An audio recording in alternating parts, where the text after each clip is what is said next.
In this video we're going to discuss the most important events that took place during the previous 12 hours. We have lots of very interesting updates, so let's start. And first we're going to talk about talks that might happen the next week. I'll remind you that several days ago the Minister of Foreign Affairs of the Russian Federation, Sergei Lavrov, proposed to start the next round of talks on the territory of Istanbul, and according to information we have, Turkey is expecting delegations from Russia and Ukraine at talks in Istanbul next week and is ready to ensure security. According to information we have, the composition of the Russian delegation at the negotiations on Ukraine on June 2nd will remain the same. And the most important thing is that Ukrainians, more precisely Zelensky, still hasn't made a decision whether the Ukrainians are going to join these talks or not. Ukrainian Foreign Minister spokesman Georgy Tikhy did not answer questions about whether the Ukrainian delegation would go to talks with Russia on June 2nd during a briefing. Ukraine continues to demand that the draft memorandum be immediately handed over in order to allegedly hold the meeting in a more productive format. So we see that the pause that is coming from Ukraine is already too long. It's already too long for Russians, for the United States of America, and of course for European countries. I'll remind you that since the beginning of 20th of May, the Ukrainians sent thousands of drones in the direction of the capital of the Russian Federation, in the direction of the city of Moscow, with the purpose to create something like a free airspace that later could be used by the Ukrainians with their own missiles of Ukrainian production, with the purpose to attack deep inside of the territory of the Russian Federation.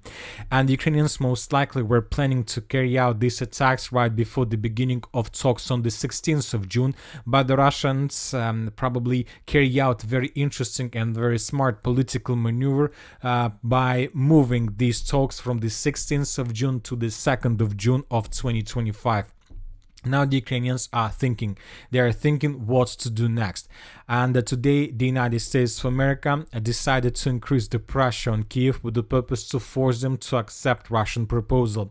Trump's special envoy Kellogg advises Kiev to refrain from statements that Ukraine will not participate in peace talks with Russia.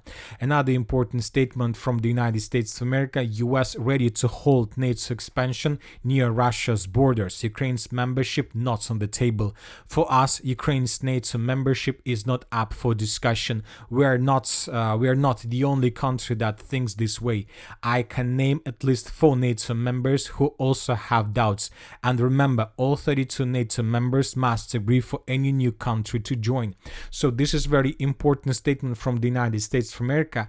And this statement, I think that more damage Ukraine than not damage it, because Zelensky believed that he has strong cards. At least these drones attacks that have taken place since the 20th of May, and all these talks about long-range missiles and cruise missiles, all these things he believed gave him something like a strong cards. But now we see that all these strong cards doesn't change the opinion of the United States of America. Ukraine will not join NATO, and this question is not on the table. And most likely, and we believe that due to this situation, most likely Zelensky will reject Russia's proposal to start talks on Istanbul on the 2nd of June. Maybe he will postpone this meeting for the 4th or the 5th of June. Currently, it's very difficult to understand. So anyway, let's wait and see what is going to be next. Now let's go to the line of combat contact. We have lots of very important updates. And first let's talk about the Sumy direction, where the Russians continue their offensive operation. As you can see, every single day we're getting more and more icons from this area.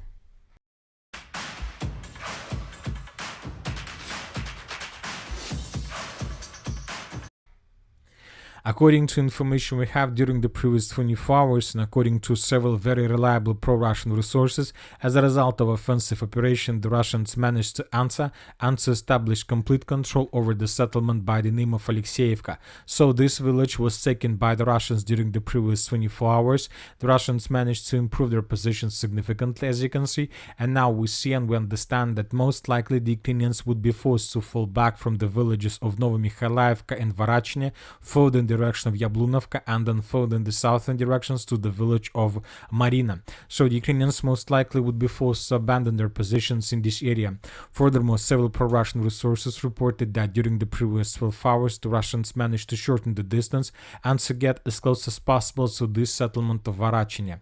So the situation for the Ukrainians is very difficult, and most likely the Ukrainians would be forced to abandon every single village in this area, and the next more or less reliable defense belt that Ukrainians have is this huge forest between Russian positions and the city of Sumy. So this huge forest is something where Ukrainians will try to slow down and to stop the Russians.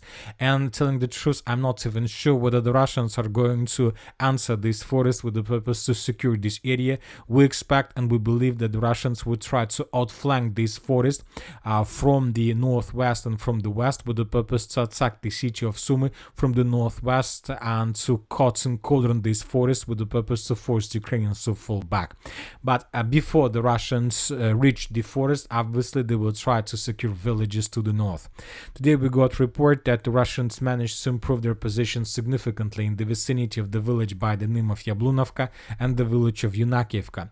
This is the situation by the end of the 29th of May, and this is the situation by the beginning of the 30th of May. As you can see, the Russians managed to get the outskirts of Yablunovka, and according to different mappers, the Russians managed to improve their positions on the territory of Yunakievka itself. The most northern part of the settlement, according to several sources, is already under complete Russian control, and the Russians continue offensive operation further.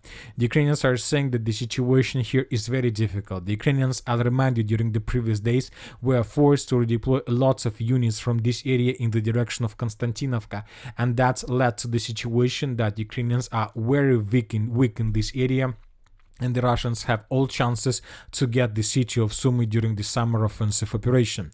At the same time, the Russians increased their pressure in the direction of this forest from the east as well. Several mappers reported that the Russians managed to restore complete control along the border in the vicinity of Garnal and Gueva. Furthermore, we start receiving first geolocations and first videos from this huge forest that is located between Russian positions and positions of the armed forces of Ukraine in the city of Sumy. In this video, we can see how several vehicles were destroyed as a result of Russian FPV drone attack. So this is exactly the forest we are talking about. Obviously, this forest is very huge, and telling the truth, if Russians enter this forest, it can take months until they are able to go through this forest in the direction of the city of Sumy. The best solution for the Russians is to outflank the forest from the west. For these purposes, the Russians need to probably start their offensive operation from the village of Tyotkina in the direction of the settlements of Pavlovka, so something like this. Only this way the Russians can outflank Ukrainians without entering the forest itself. Forest will take a lot of time. We can see the same situation in the vicinity of the city of Siversk. There is a Serebryanka forest, and the Russians are there probably since the end of 2022 without almost any changes on the ground. Now let's move further and let's discuss the situation in the northeastern part of Kharkiv region. According to information we have, during the previous night, the Russians carry out several Iskander strikes on the city of Chuguyev.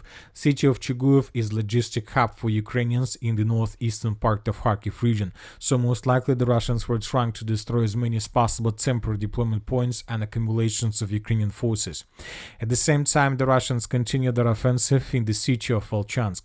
According to information we have, during the previous 24 hours, the Russians managed to improve their positions in the most northern part and to take several blocks under complete control. As you can see, several days ago, pro-Russian resources confirmed complete control over this northern part of the city of Volchansk, but when talking about other mappers, we see that there are still updates and still reports that Ukrainians have some control in some positions and pockets of resistance in the northern part. But the Russians, as we can see, are trying to force the Ukrainians to fall back from this area completely. Furthermore, when talking about the most northeastern part, the Russians continue their offensive, and today several mappers reported that the Russians began advancing along the road between the village of Krasnaya Persha and the village of Dvorichinskaya. So today, according to information we have, the Russians began advancing in this area with the purpose, as we discussed during the previous videos, to take this triangle under complete control. We are talking about triangle between Russian border, the river Oskol, and the settlement of Dvorichinskaya. Furthermore, the Russians improved their positions in the vicinity of Stroevka. So there are very heavy clashes right now, but as you can see, without any geolocation. Now let's talk about the Liman direction. During the previous 24 hours, the Russians managed to improve their position significantly.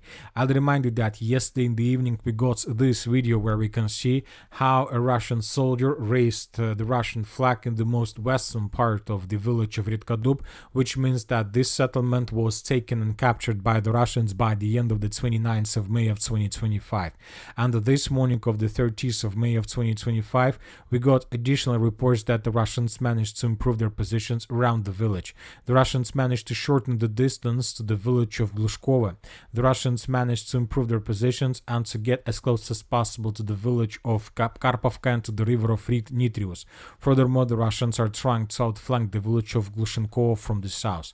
Also, we got report that the Russians managed to improve their positions to the west of the village of Lipova with the purpose to outflank the village of Zeleny Dolima from the north, and the Russians attacked the same village already from the south. So we see that the Russians are trying to get the village of Nitrius as fast as soon as possible. This will allow the Russians to begin offensive in the Liman direction without changing the direction anymore.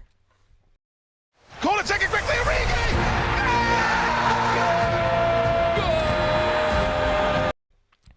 Now let's move further. Let's discuss the situation in the most important area. We're going to talk about Konstantinovka. According to information we have, during the previous 24 hours, the Russians managed to improve their positions along Seversky Donetsk-Donbass Canal. Basically, as a result of offensive operation, the Russians managed to shorten the distance to the next company stronghold. We're talking about this area. This is the last stronghold to the south of the village of Deliivka. If Ukrainians lose control over this stronghold, the battle for Deliivka will begin. So let's compare the map. This is the situation that you can see right now in front of your screen on the end of the 29th of May, and according to information we have, the Russians managed to take under complete control this dense network of fortifications.